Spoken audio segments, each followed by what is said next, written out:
Good evening, everybody, and welcome back to Red Eagle Politics. Make sure to like this video down below and subscribe to the channel if you are new. So, Senator Kyrsten Sinema from Arizona. A lot of people have a very strong opinion of her on the left that is fairly negative. A lot of people on the right have a less strong opinion of her that is actually fairly positive. Many people will say that she's been a more conservative senator than Jeff Flake and John McCain combined. And while technically that's an understatement, given the fact that she is a Democrat who bucks her own party and prevents a lot of their agenda from getting accomplished, I understand and sympathize with that sentiment to the point where I think it's important to look at a few events that have taken place over the past few months and just the Biden presidency as a whole.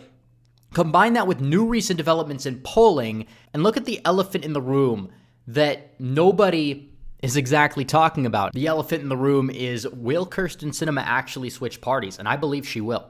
I don't know when it's going to happen, but at this rate, I believe she will.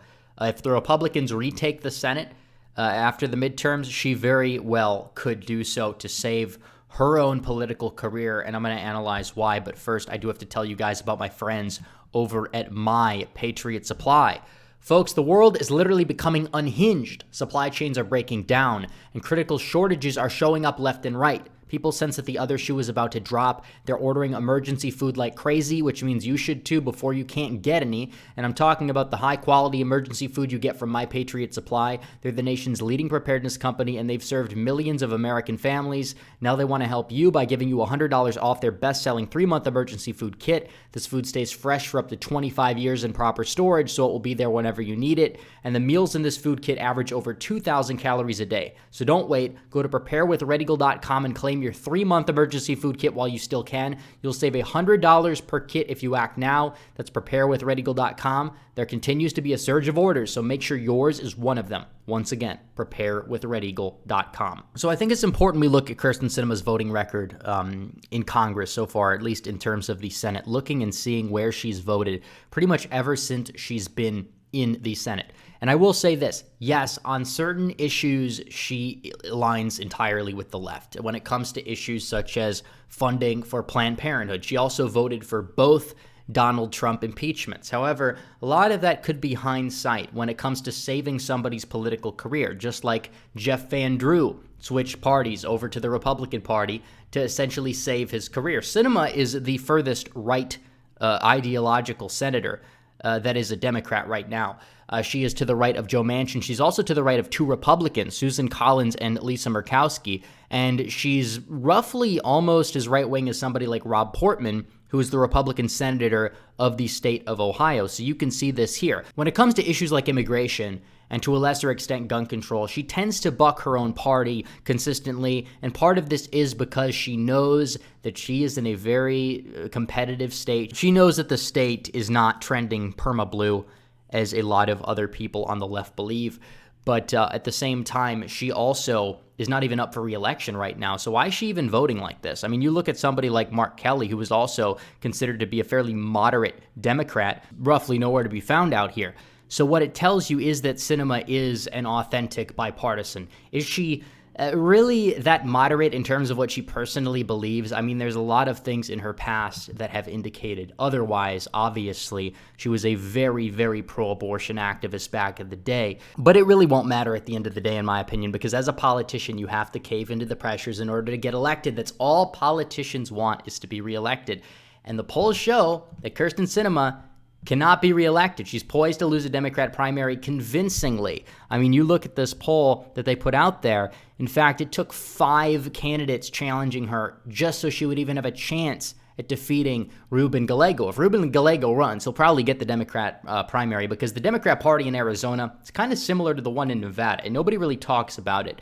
These Sinemas are not really that well liked. If they were smart, they would get behind Sinema, but that's not entirely the case. A lot of party insiders are threatening Sinema with a primary challenger, and it seems as if she will not win because a lot of the Republicans will be voting in the Republican primary, and if somebody like Gallego gets the nomination, then honestly, I could see the Republicans end up flipping this seat if Sinema does not switch parties, which is why I really believe that she will. I mean, you look at her. She's always going in the cloak room. She's always going in the GOP cloak room. We see this here after the debt limit vote, October 7th. She kept going in the cloak room because she honestly is kind of a dino at this point, in terms of at least her voting record, because she has stopped so much legislation, even more so than Joe Manchin has. And when you have events that take place in your life, when you see the fact that because she decided to take a stand on immigration, she was followed and harassed into a bathroom by some far-left illegal alien activists. Take a listen. It's U.S. Senator Kyrsten Sinema confronted in a way that she probably never expected on her way to the ladies' room. Sinema, we want to talk to you real quick. Actually, I am heading out. As she heads into the bathroom on the campus of Arizona State University, she's followed right in. We knocked on doors for you to get you elected. There, they wait and wait. Yep, they're still there when she comes out of the stall. Senator Sinema is calling the incident unacceptable. So you have her getting accosted in a bathroom by a crazy person, essentially.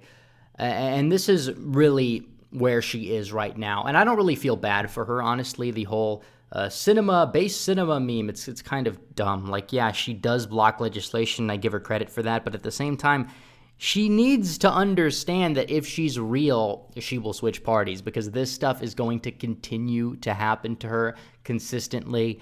And I can't really feel bad for her because she's paying the price of being a moderate Democrat. Would they have followed her into the bathroom if she was a Republican? I don't think they would have, honestly. I really doubt that they would have.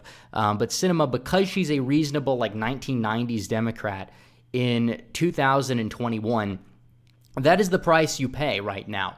So this is kind of where we're at right now as a society. Polarization is really just off the chain right now. Sinema represents Arizona. It is a swing state in 2024. It really could go either way. And if Biden's approval rating continues to tank, I think Arizona, you could say, is almost a guaranteed flip in 2024. If Biden's approval rating stays where it is right now, to the point where, yeah, if Sinema has to run in a primary and likely end up losing a Democrat primary at the moment, I don't know if she would run again as a Democrat. However, as a Republican, because Republicans tend to be the forgiving party, and I think we forgive a little bit too much. We embrace these disaffected liberals quite a lot. But let's say that Sinema decides to switch parties and run as a Republican. She probably will win the Republican nomination. I mean, this typically is what happens. Jeff Van Drew won fairly easily. I'm sure that Trump or whoever is leading the party by then would endorse Sinema. Very rarely do we see this happen where there's a defection, aside from the Arlen Specter in 2010 when he lost to Joe Sestak. But that was an election where Republicans had a very good chance at retaking that Senate seat anyways. And you see this here. Sinema, she's not dumb, is what I'm trying to say. She knows exactly what she's doing.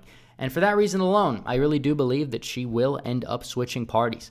And obviously, polls 3 years out of the election tend to be a little bit inaccurate. Yeah, this is true. And things might change. But at this rate, I think Sinema, she will switch parties or she'll lose a primary.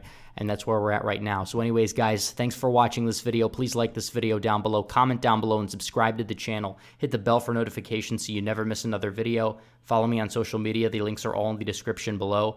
As always, guys, thanks for watching. Red Eagle, out.